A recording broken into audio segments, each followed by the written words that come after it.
Hello everyone and welcome back to another video from How to Fix Online. In this video, I am going to show you how to fix delayed subtitle error on the Crunchyroll application. So let's get started right away. If you're trying to watch any show on the Crunchyroll application, but when you open up anything, you notice that the subtitle is not matching up with the audio, then there are a few ways to get around this issue. The first thing to check is to see if you are updated to the latest version of the Crunchyroll application.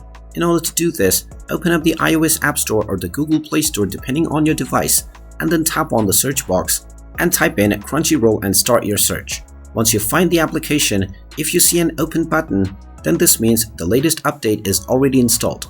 And if you see update, then you will need to tap on it to install the latest updates. So tap on update and wait for a while until the latest updates are installed. After the updates are installed and you see the open button once again, go ahead and tap on it and see if your issue is fixed. If this still doesn't fix your issue, then long press on the Crunchyroll application and tap on the info button. You will then be taken into the application info page for Crunchyroll. First of all, tap on force stop at the bottom right corner and tap on OK to stop the app. Then scroll down and tap on storage.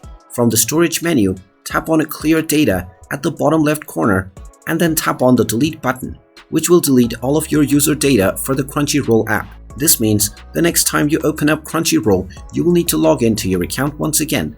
But now the audio out of sync issues with the subtitle will be fixed. And there you have it. That is how you can go about on fixing the subtitles out of sync issues on Crunchyroll. If you find this video helpful, make sure you hit that like button and subscribe to our channel if you haven't done so already.